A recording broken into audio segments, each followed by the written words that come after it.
First of all, pasalamat tayo, ti bendisyon, tinailangitan ng Ama. We are able to gather today. Sana yung sinasabi nilang super typhoon, ilisin na kumakata tayo, kaasi tayo tumanan, kung sakaling babagsak yan, at talagang aabutin yung signal number 5. Kasi tinatawagan nga na super typhoon. Sana tulong ng ating Panginoon, ilihis sana yung typhoon na yan sa ating lugar. Yes, for our 100 days. Of course, our priority is to ensure that the city of Baguio will not be shortchanged in getting its share from the revenue of the national government. I'm referring to the General Appropriation Act 2026. And let me share with you what we have been working, because ito ang talagang importante na dapat tingnan natin para nga makakuha tayo ng pondo for the different projects in our city of Baguio. The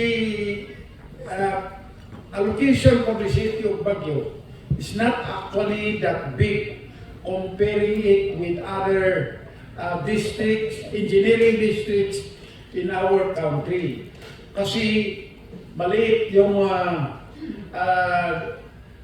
talagang jurisdiction, land area ng coverage ng engineering district in the city of Baguio. But we have more or less 1.6 billion for 2026 that have been approved by the lower house. At kung walang babawasan ng Senado, yung talagang amount that will be going to the different projects, both horizontal and vertical. Yung pupunta sa horizontal, the different concreting, and so on, 1.047 billion. Ang pupunta sa buildings, school buildings ng DepEd in our city of Baguio, aabot tayo ng more or less 370 million, at yung pupunta sa farm to market road na is mga more or less 75 million. So that's the budget that we expect that will be released to the city of Baguio kung hindi babawasan ng Senado yan. Yun. So there we are. Actually, may budget na 150 million to flood-related projects sa ating lungsod. Ngunit talagang dahil sa corruption na nangyari sa ghost projects na ginawa ng talagang unscrupulous some individuals, including as you have been hearing every day in the Senate, sa lower house, some members of the lower house and some members of the Senate, and yung some officials of the Public Works and Highways with contractors ay inalis ni Presidente lahat ng flood-related projects. That's why yung 150 million na located to flood-related projects in the city of Baguio, inalis ni Apo Presidente yan. So, yung ginawa ko, parang hindi sayang yung 150 million na yan, ay dinaiver ko at nire-align ko for school buildings in the city of Baguio. So, as we said, that is the, kasi yung pinakamalaking beneficiaries, yung inalis nilang flood projects. Alam ba ninyo kung magkano ang flood projects all over the country? Na 255.5 billion ang flood projects. Ngunit inalis nga niya po Presidente yan. At yung beneficiaries yan, one is Department of Education, Department of Health, and mga other line agencies of government. Ganon yung nangyari dyan.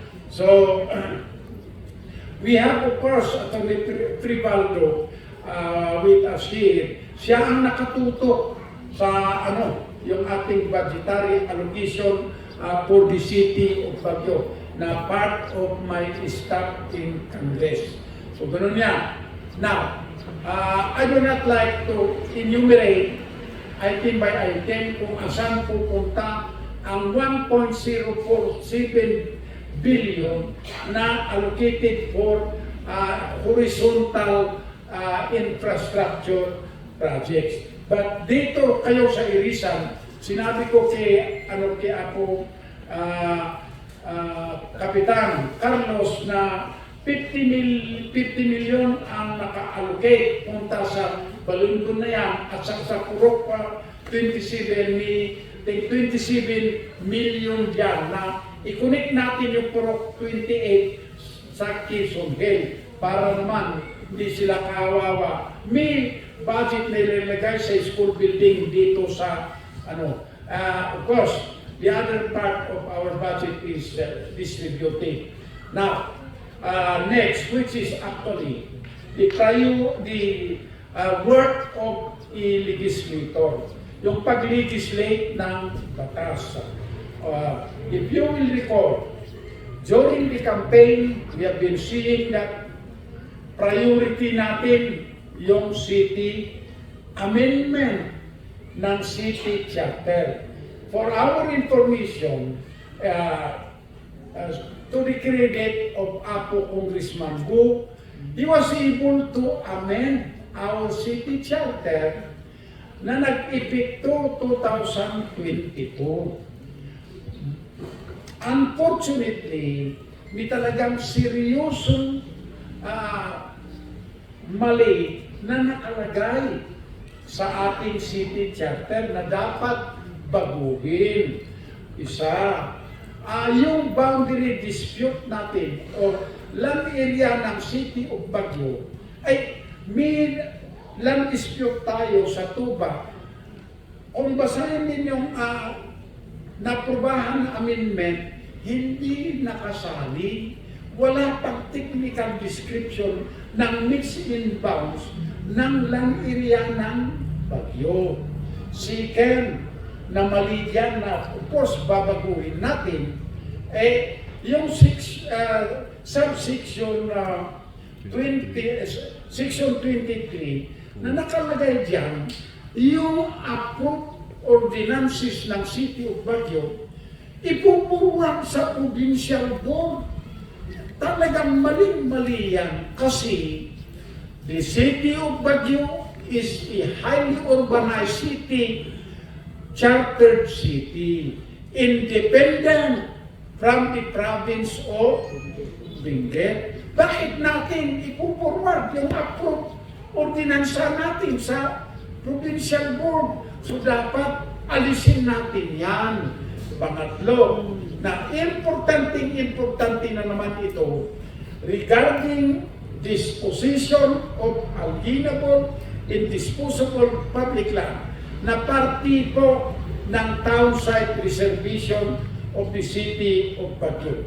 Alam ba ninyo, meron pa tayong, sa records ng DNR, nandito si Apo Executive Director Moreno, meron pa tayong 10,800,000 square meters na parte po ng alienable and disposable public land sa ating lungsod mostly covered by townside sales application, occupied by a lot of people na hanggang pa ngayon hindi naibigay sa kanila ang titulo.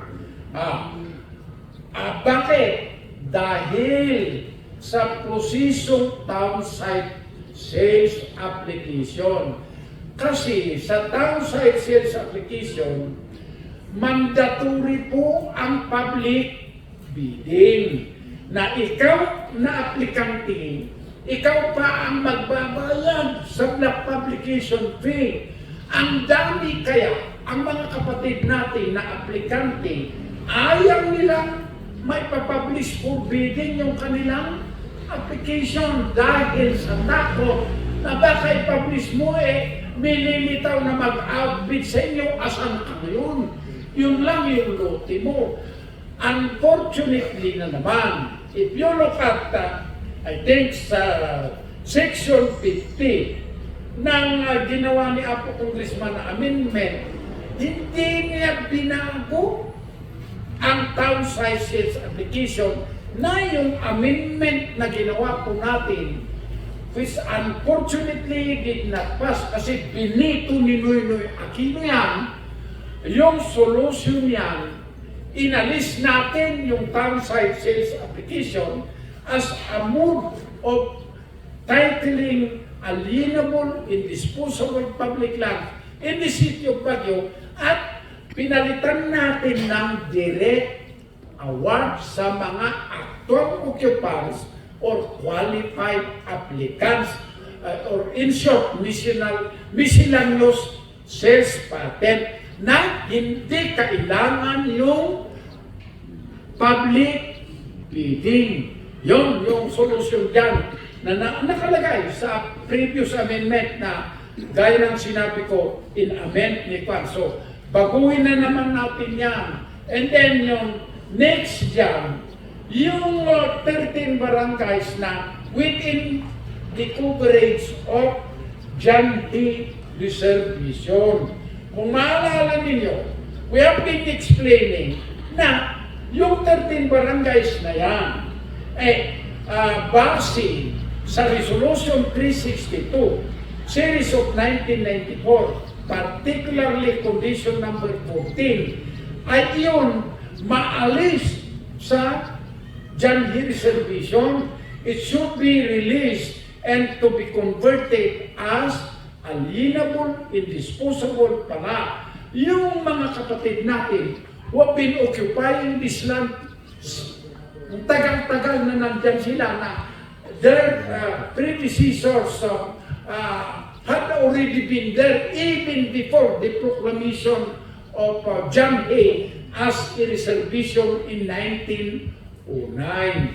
So, the bill to this effect will be filed at any time. Yung city charter, I did not yet file that one. Despite my commitment na ipapile natin yan within the first 100 days dahil yung boundary dispute natin sa Tuba, hindi pa settled. I am working with it, and the members of the city council are also working with it. Meron akong tinuro kasi yung itsura yung boundary conflict natin, yung halos 3/4 of the municipal building of Tuba going up is part of Baguio City. Unfair naman na yung municipal building na Tuba ay part ng Baguio City. And then, even below the municipal building is still part ng Baguio City. So, solusyon, i-release natin yan at yung sinadjust ko na ipalit natin yung Santa Lucia Pinewood Golf Course na didila. Yung kukunin natin dyan plus yung school area sa Santo Tomas, Apugan to solve that one. And we are finalizing the survey para yung technical description ng may palit sa Baguio ay kailangan ko yan para yung meets and bounds ng City of Baguio in Section 3 of our City Charter, yun yung ilalagay ko. So, yan, yung dahilan. Another point na that recently cropped up na pala sinasabi ng mga kapatid na councilors, isali na lang natin yan to solve the problem yung mga barangays in the City of Baguio. Siguro kayo, mga kapatid, we have 129 barangays in the City of Baguio. Unfortunately, a lot of these barangays do not qualify under the criteria of the local government code. That's why, yung kanilang internal revenue allotment at local income, halos kulang pa to pay the honorarium of barangay officials. Solution, merging or what they call amalgamation po, tawag ng council. Now, meron tayo, we have been working on this for a long period of time, with proposal mapping of the merging of these barangays para once and for all, we solve this one, so that likewise, we can really keep the barangays like Irisan. Look at Irisan. Because of the size of Irisan, ang laki kaya, ang allowance ng Irisan, pati yung kanilang mga tanod, meron silang sahod, allowance kasi malaki nga eh. So, meron silang income that will be address yung kanilang mga infrastructure o capital outlay. Yon yung gawin natin. So, from the moment that will be finished, I will file that. We filed already the bill on the segregation of the Navy-based portion of the Philippine Military Academy Reservation. Kasi itong portion na yan, long time occupied by our people, kasi hindi naman ginamit ng military yan for the purpose it had been reserved. Meron namang batas, even Republic Act 7279, kung hindi ginamit yung reservation for the purpose it has been reserved, it must be released and be converted to low-cost housing ng gobyerno to address yung problema ng ating mga kababayan na wala pa silang sariling lupa. So we filed already that bill. So next, susunod yung KIAS. May papayal na natin na naman yung part ng KIAS, ng dalawang bill yung may papayal for KIAS kasi portion of KIAS barangay is within Philippine Military Academy Reservation na hindi ginagamit ng Philippine Military Academy yan at long time occupied by people. And then, big size also of KIAS, part po ng mining reservation, Proclamation 414. They've been occupying bilang for a long period of time. Ngunit, hindi nila pwedeng applyan yan kasi mining reservation. Hindi naman nagamit. So, pasalamat tayo kay Apo, Executive Director Paquito Moreno, tinapos nila yung survey of the areas covered by Proclamation 414 at binigay sa akin nga. So, there we are. Ready na yung bill to be filed. Including Upper Gibraltar, Mines View, kasi yan na naman covered by Proclamation 572 na mining reservation. Yung portion ng Gibraltar na covered by Port Spot, final po natin ang bill for the segregation of that portion na covered ng Port Spot to convert it to alienable, indisposable public land. So nagawa na natin yan. Next, of course, yung yung sunod na ready for filing na katatapos po natin, of course, yung luwakan na ungasan portion na again part ng PMA, may papile din natin yan. Tapos na naman kasi medyo na-delay ang pag-submit nila sa technical description ng portion na yan na kailangan sa bill na dapat ma-file. So, at least yung sinasabi natin na priority concerns ng city ay na we have done all we can to address them. Of course, yung next na is yung presyo ng lana.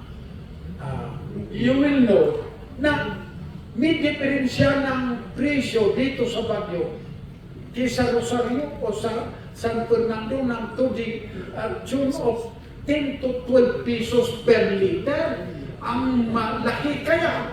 Yung problema dito, because we complain with DTI kung bakit hindi nila makontrol yan yung sagot ng DTI.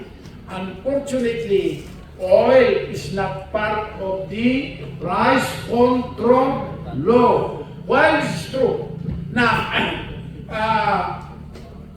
we had removed already the oil regulation, deregulated. Wala tayong magawa dyan.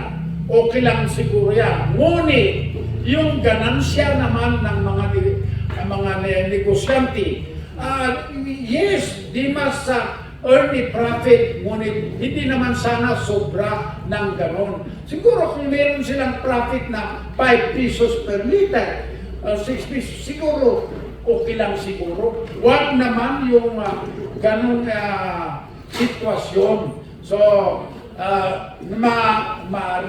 file din yan. And then next, of course, yung pinahal ko na bill na sa National Wealth Development Taxes, na-refile na natin na naman yan para nga yung host local government unit na who have national wealth development in their respective areas, particularly the mining industries, makukuha nila directly yung kanilang share sa na 40% of the taxes na binayad ng taxpayer. And then, next to that, of course, is yung ating autonomy for the Cordilleras.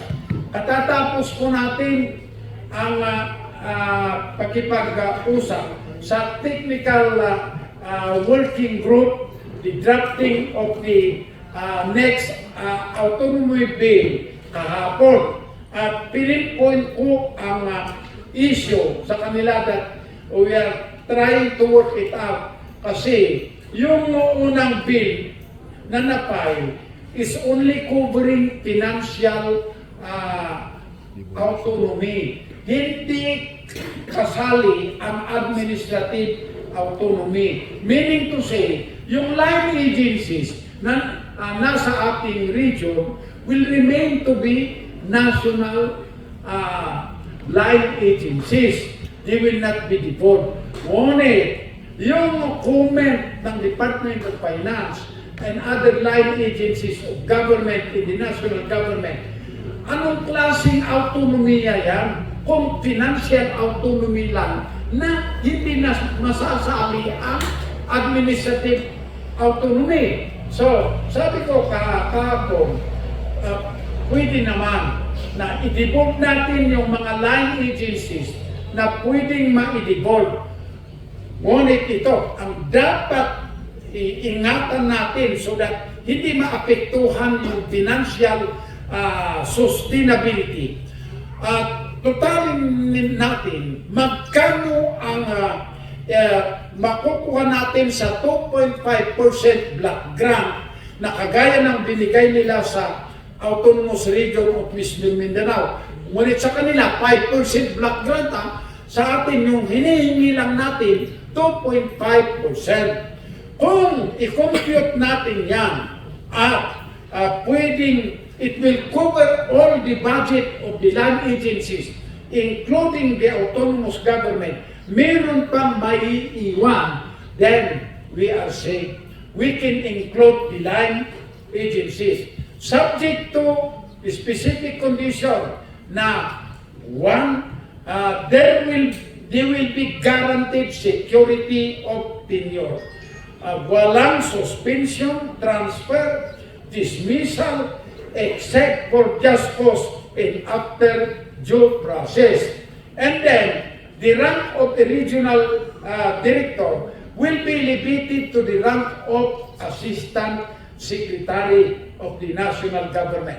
Yung Assistant Regional Director will now get the rank of the Director. Ganon yung proposal natin. If all of this will be accommodated by the black grant, 2.5%, then we are safe, we can safely include. Ngunit, kailangan, sabi ko sa media, consult the line agencies, baka mag-uupos na naman sila. So yun, yung talagang parte ng autonomy bill na talagang inaayos natin. Hopefully, walang problema sa ano. Now, yung pricing issue, regarding yung itong nangyaring ghost project, substandard project, ay nakita ko, pinopokus natin sa problema ng implementasyon. Nabago yung implementasyon. Ngunit, hindi natin tinitingnan ano ba ang root cause. Nakita ko, yung budget 2023, 2024, 2025, I'm referring to the General Appropriation Act. In fairness to the lower house in the Senate, they have done their best to approve infrastructure projects that have been submitted by the different districts that follow the process. Unfortunately, nung pumunta sa BICAM, hindi sinunod ng BICAM yung inaprobaran ng lower house in sa Senate. Pinalitan nila by inserting katakot-takot na amount na isang senator, 142.7 billion yung in-insert.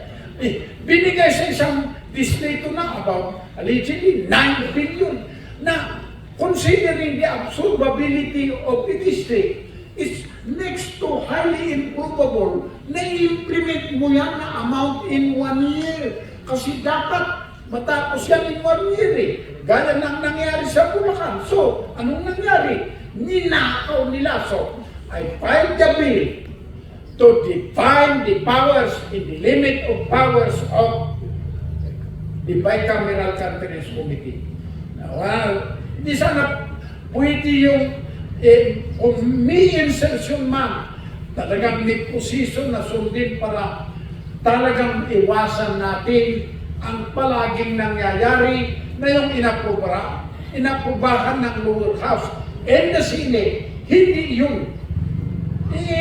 Yung function dapat ng Bicameral Conference Committee, kung may conflict ng version ng Senate and the lower house, yung sanang aayusin nila. Huwag naman yung mag-insert ng takot-takot na billions na amount. That's why we do not blame yung publiko na sinasabi nila the most powerful Congress under our setup is the Bicameral Conference Committee.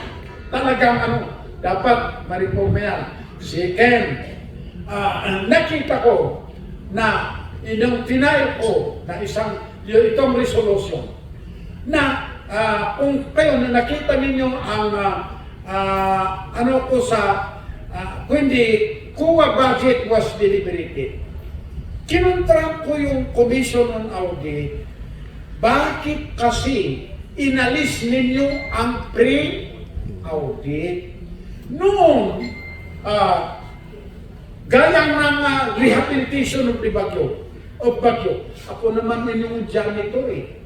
When Baguio was totally ruined by the killer earthquake of July 16, 1990, we rehabilitated all the roads of the city of Baguio. The biggest drainage in the city of Baguio, wala namang red flag na lumabas dyan eh.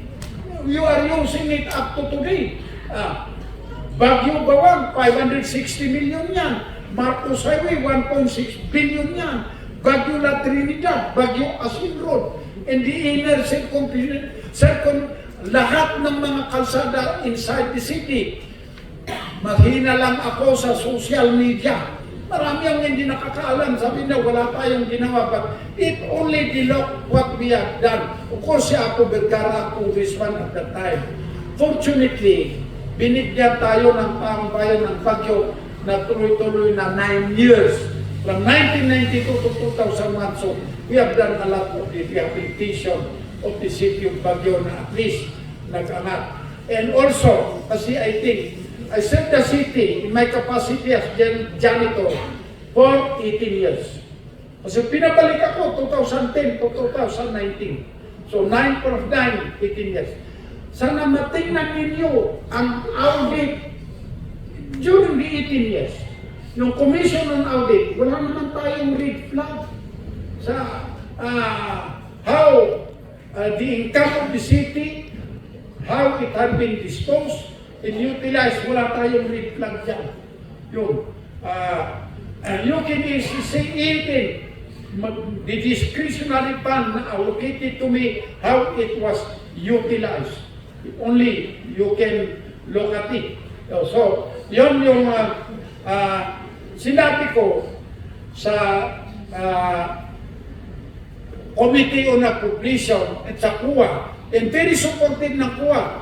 I was happy to find out that two of the high officials of CUA, the national government, are actually from Baguio, product of St. Louis University. 2004, graduate si Madam Caburian, married of course now, the daughter of the late Prosecute Caburian, inyong isa. 2006 graduate also ng St. Louis. So, agreeable sila na sabi ko sa kanila, mali ang ginawa ninyo. Bakit kasi inalis ninyo ang pre-audit? So, sabi nila, you look at kung bakit, ano ang dahilan kung inalis nila yung pre-audit na pinalitan nila ng post-audit kasi and by the way, naalis yung pre-audit during the time of President Noynoy, 2011. At by virtue of Memorandum Circular 0011, yung nag-alis ng pre-audit. So, pinalitan nila ng post-audit. The reason, kung basahin mo yung memorandum na bakit naalis yung pre-audit, because the CUA presume na yung implementing agencies have all the necessary mechanism to ensure na hindi malulustay yung pera ng taong bayan at magagamit for the purpose they have been appropriated for. They were wrong. Sabi ko sa CUA, pinalitan ninyo sa post-audit. Unfortunately, sa post-audit, yung talagang nakikita natin na nangyayari, pinapayagan yung magnanakaw na magnakaw bago mo hahabulin. Asan ka ngayon? Si Santico, billions. Alam niyo na, we cannot even locate where he is now, allegedly. From the United States, he is now in Portugal. I do not know if this is still in Portugal. So, problema yan. So, I filed the resolution to make pre-audit. Ibalik natin ang pre-audit as mandatory requisite bago babayaran mo ang project. Sa pre-audit kasi, at least, maliban sa auditor, mayroon ka kasamang engineer that will test the quality of the project. May kasama kang engineer to see na yung program support for the project inasunod. So, walang nangyayaring post-project yan. Sa post-audit kasi, mostly nagre-rely sila sa records na isusubmitan ng implementing agency. At kung linukon nila yan, hindi nila tinitingnan yung project mismo. Hindi katulad ng pre-audit na puntahan mo ang project mismo. So, we filed that one. Hopefully, it will be included as mandatory provision of the 2026 General Appropriation Act. So, yun yung talagang ginawa natin. Of course, ito, I am one na sana gamitin, i-divert natin sana yung ayuda. Okay yung MAIC, yung medical assistance. Ang dami ang talagang nangangailangan ng medical assistance. Ngunit yung ayuda na halos roll out, ngunit wala kang magawa kasi nandyan sa budget. At kung talagang i-object mo yan, you will become an outcast as member of Congress. Bakit mo? Di ba kailangan yung inyong constituents, yung ayuda na yan? So, instead of objecting it, I have taken advantage also of even getting more than what is allocated to my district na ayuda, of course. So, we have already given yung first batch, 1,029 people at 5,000 per person. And then yung sumunod, mga 600 plus. And then the next batch will be 3,000. Maliban sa ating mga estudyante na will be given 10,000 each, where there will be 500 will be given on the 22 of this month and 29. So, yun yung talagang tinutukan natin within the 100 days na. And then, of course, I filed a bill to make the CIP as a department of the department. It should not only be an attached agency of certain office of the national government. Right now, in CIP is just attached with the office of the president. I filed a bill. Hopefully, it will be approved to make it an independent department because we have a lot of problems that the NCIP will have to implement pursuant to Republic Act 8371, known as the Indigenous Peoples' Rights Act, IPRA law. So, there we are. So, thank you to each and every one of you.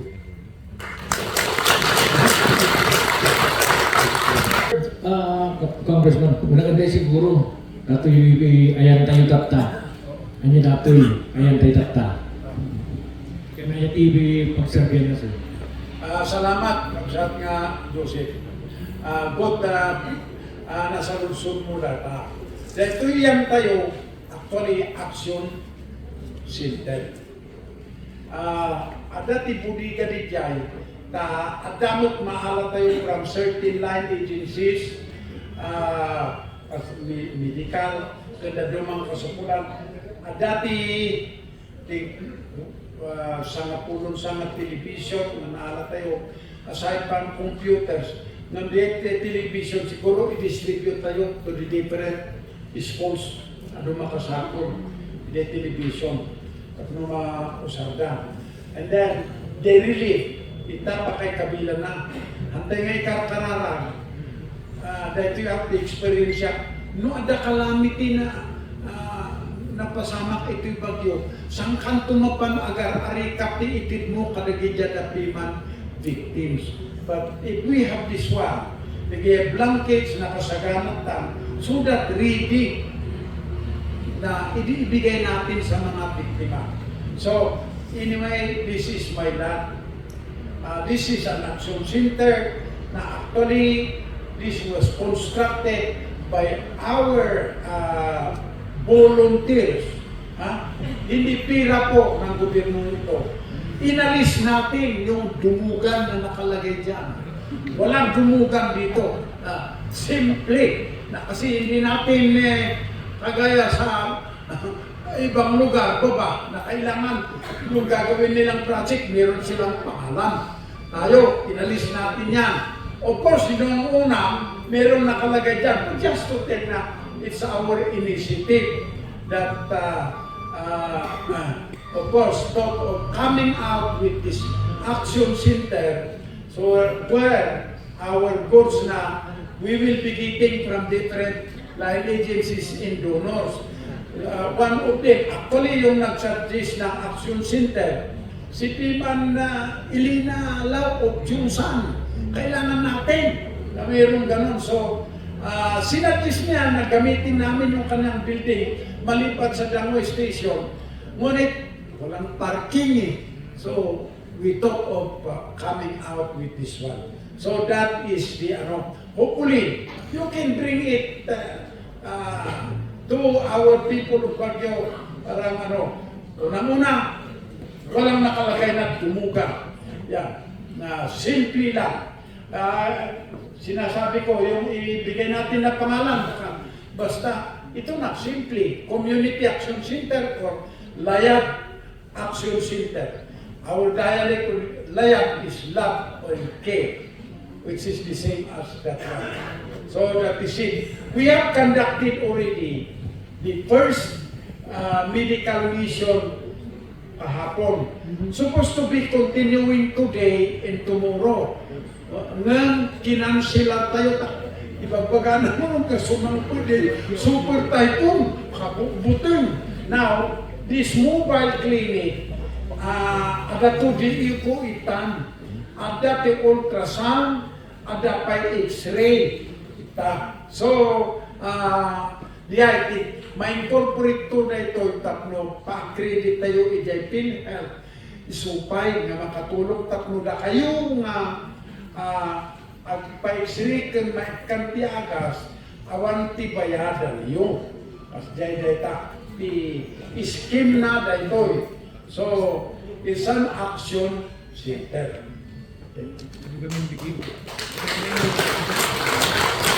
Ano ba yung responsibility po Congressman? Kung kagawin kayo ang sa putika aktibo ito social media data. Ano mo tlaang ito aktibo nga pangawin kayo keyboard warriors next year. Kaya ako kung nagkapati pondo nga naaramat iti. Dito siguro dito ti kapintasan mayor, congressman. Mayor 18 years na congressman. Dito siguro ti umong venue, tapos ilaw-lawa, nung kasat mong operate, nagkakuan ti pundong matiti dito. Kasi tayo na, dahil nang arami dito'y awan ti pundo ti gobyerno. Dahita, dahil kakadwak na volunteers PIMA, tinang aramid PIMA dito'y. Gastos tayo dahito'y na aramid. Ora siya, very careful lang iti makautang ka, iti adal interest na government makompromise ka. Kung kaya tigay. Ngam, as usual, di ibagbagang tatay. Adala talaga kontraka na tayo nga, hey, nagkapuan na nga kita na pundo. Well, ikakarigatan tayo to have this action center, mapiman, kakagwati, na volunteers, tinang aramid, including data pundong inusarda, not any fund from government had been utilized as the data. So hopefully, usarin tayo nga na siya, tulungan niyo na kami. Di panggit na ito to serve our people na continuing to the medical mission. Ito sentro na. And then, the calamity, as I said, talagang ada wheelchair dito nga nakariyo padigay. Adamot pa man sources di wheelchair na kaya bangtida iso nga alam tayo, tanong na makasapo nga kailan na taga-Bagyo. Bakit hindi natin ibigay na libre? As demot data. Hamot nga, kwartang ti gobyerno na ta. Data. Of course, bibigay ti PSO. Ay, okay. Apay ngay. In short, kapartner tayo ti PCSO to deliver the services to our people. The course it to us, i-deliver tayo kadakwada.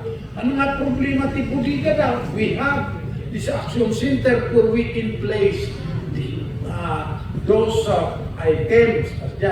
So nga, ada rigay kakadwa tayo, who will be manning this one? FEMA. Okay, hindi sakaling damag Congressman. Alam niyo, pagpagayon din Magna Carta para ka iti trabaho, iti garbage. Kumusta iti nagtulungan nato eh? Well, actually, that will be fine. That will be one of those that will be fine. Because FEMA, during the time that I was the janitor, at that the hazard paid the garbage collectors na unfortunately haanan nga kasbihay. So i-file tayo di bill to create a Magna Carta for garbage collectors entire the country.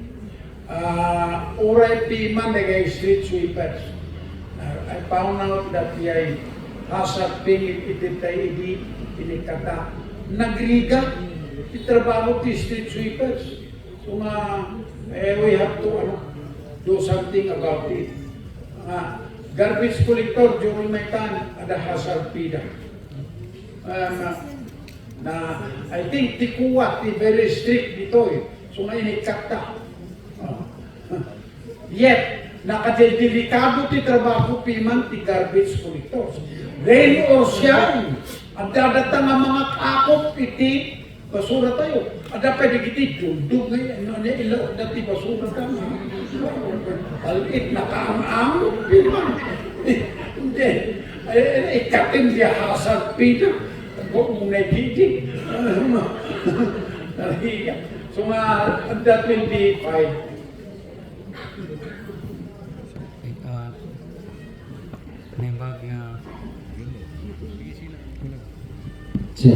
Nimbag nga sa kayo ako Congressman. Kasamat ako.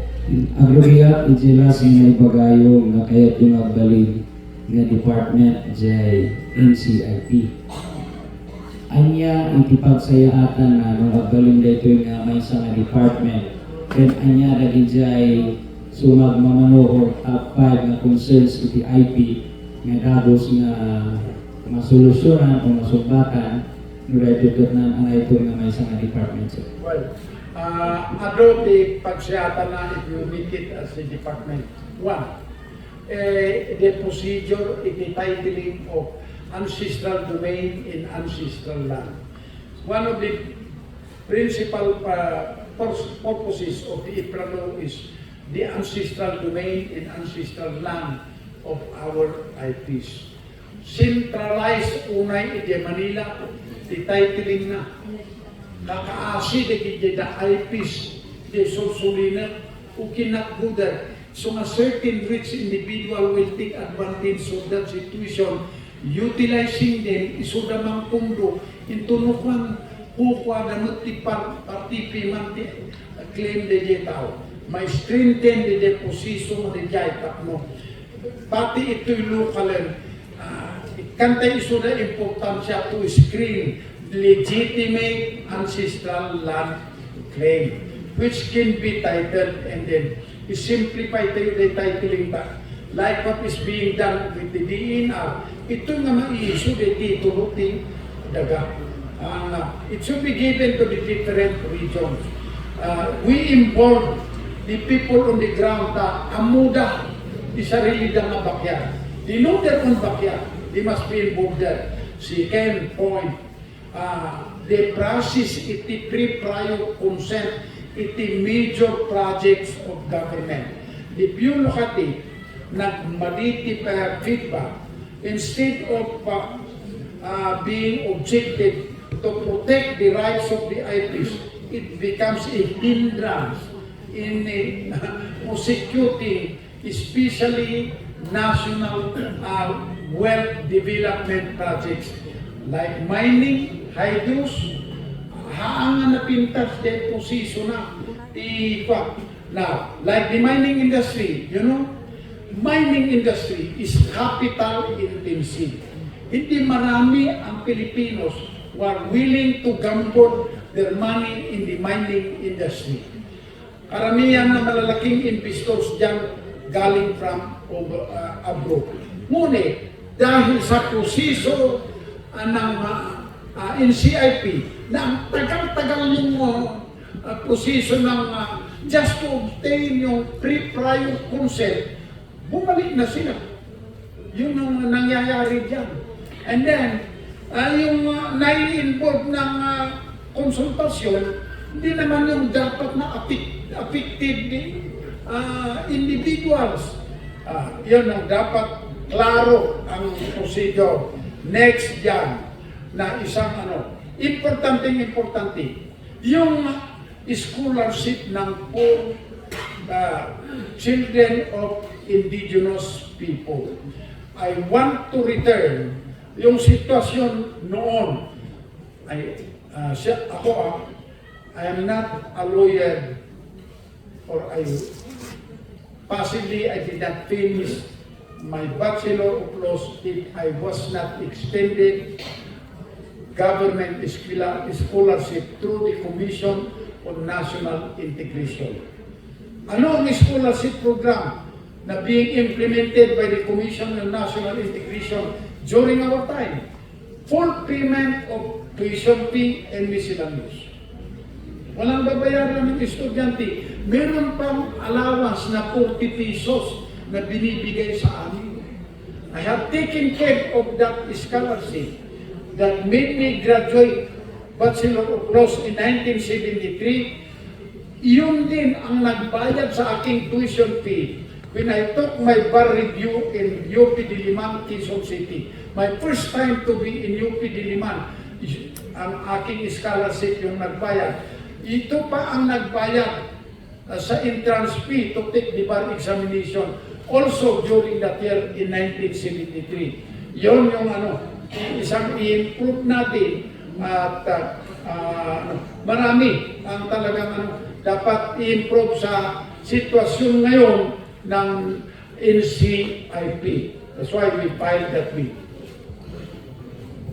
So marunong sa lutsud ko ako, Congressman, kat anya intima ko na iti tuba with regards to dyan solving iti na dispute dyan bagayo tatay mas naarid na kat aksin mo ka iti mga kasama kat dyan Santo Tomas or it's a fine words dyan iti panawak dyan bagayo tatay so nga iti update na una iti tuba dito and may bagayo lang tatay na tumutulong iti City Council so I would like also to know when you update na ito from the City Council. Positive that.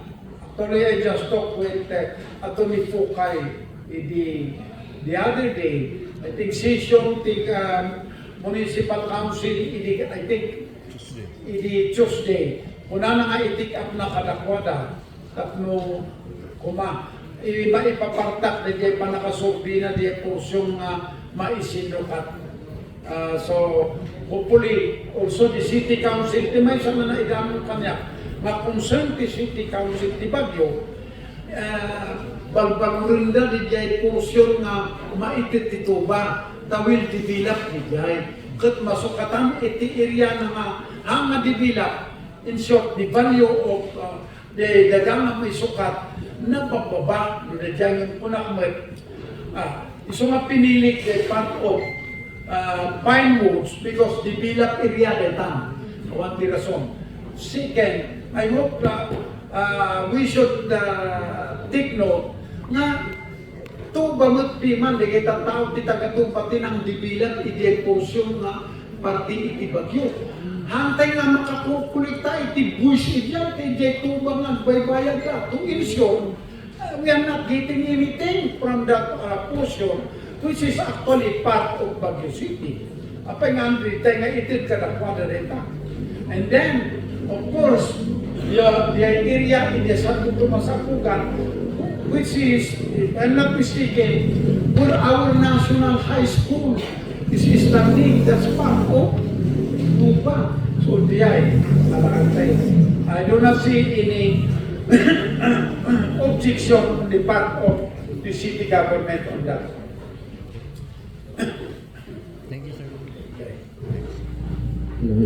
Ano po nagsama, Congressman? Hindi mo na matawag po, interesado ko dyan panang merge kada gito na sumagawa ng mga barangays.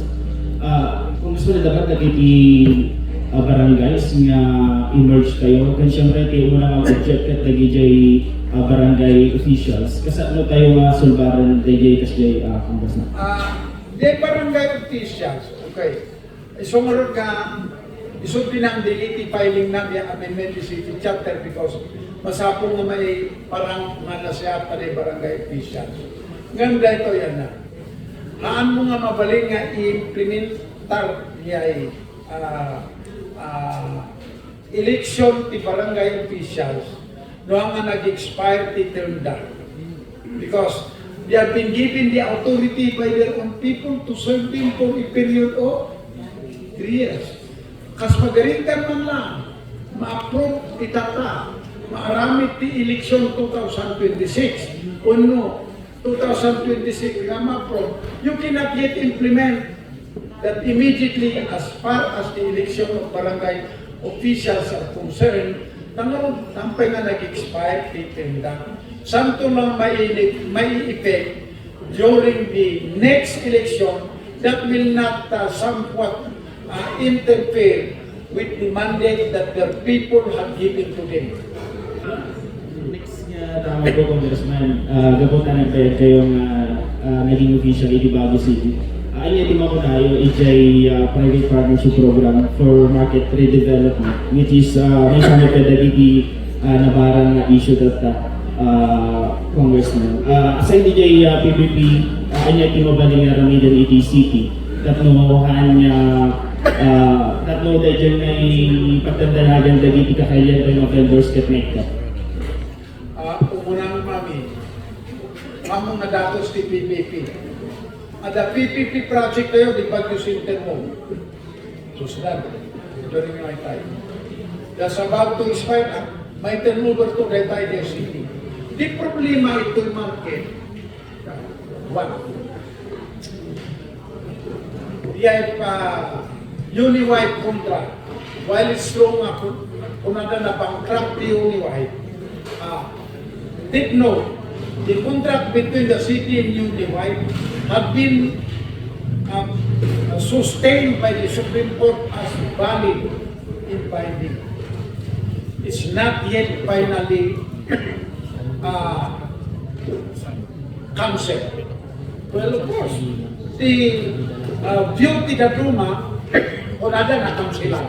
To me, it's not yet finally cancelled. So, problema diyan. Second, the most important part of it. Problema anak. Because the PPP it should be pro-people, pro-city, and pro-developer. Well, you cannot prevent the developer to get the ROI, return of investment. But we should ensure that the city also, including our people, will not be shortchanged. Example, nagigid about 4,000 vendors na igyan. Where will they be? They should be part of the development. In the contract between the city and Uniwide, if you have the chance to read that one, nakakabili diyan, oray aramidin ti Uniwide, the first floor and second floor will continue to be owned by the city government. Nga isudet kaya ti paka-akomoditan amin na legitimate vendors. Awan ti ma-displace. At dapay, I think, nagkamali 360 stores na masubra to be awarded to other interested individuals who want to engage in business in the market. The problema ito, siguro dagito the members of the city council, ijay consultation, hanggang klaro no anya ti papananda kung nada nga ijay slaughter. Second, ito the financial aspect. To answer that, it must also be proceeding. Kung nada nga iyang banda, makita, the city is in a very disadvantageous position. Next point, atid doon unay de 50 years, sort of integrity ownership with this end. I do not agree with that. Ija contract iti unified only 30 years. And then next, after the expiration of the contract of 50 years, no allowing the city, you have to pay the value of the improvements. Iso na, madi, panang kita, kunang lanod pirito, rental na, I do not see if that is reasonable na maalang the city. Tagamin, in Russia, I do not know yet the details of the financial proposal, of the details, what will happen to the market vendors.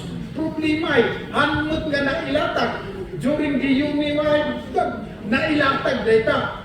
Eksakto nga iksuran de caricature of the public market nga ramidan to unified in display tayo iti labi iti convention center at the time where the vendors will be accommodated ito, and then the period of the contract of lease is 30 years. After the 30 years, all the structure will become absolute property of the city government without any obligation to pay the value of the same. Mas dapat ito 50 years ito mo, and mo after 50 years katalaan the improvements, bayang daw the value of the improvements, ay awanan. Talagang hanap na pabor itikas na nga condition ti PPP. Ako Congressman, from 95.9 Big Sound FM. Namawit man ako, since this is your first project, sabi, the good advocacy of the medical mission, right?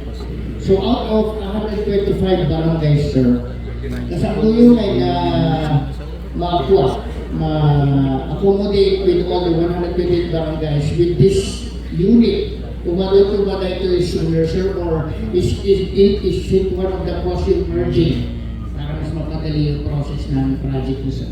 Actually, kasi screenan lang na makasapo ka di different barangays, and then i-schedule mo well. Na nagrigat mo, gandang nagigat ni Serbian. Hopefully, adat isurat tayo at manan ni ako first lady, ano mabalin man na yun na. In the meantime, we have to utilize this one. At the position dita, so nga anda na ito na piman kakadwa tayo nga barangay coordinators, screenan dan, nagkinkasapulan, the x-ray, ultrasound, to the echo, and then schedule tayo isoda. Like what we started yesterday, 3 days the medical mission.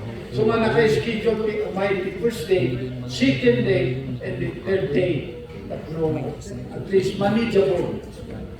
Now, dahil ito possible, it will not be stationary here. That's why it's mobile.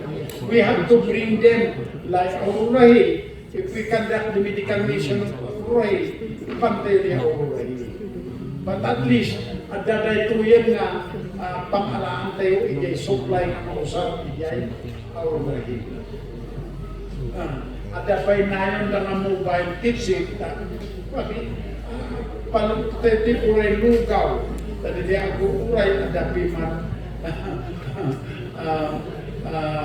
malamot na. Salamat unay, kada kayo kakapsat nga media. Salamat mo, kada kayo nga coordinators tayo.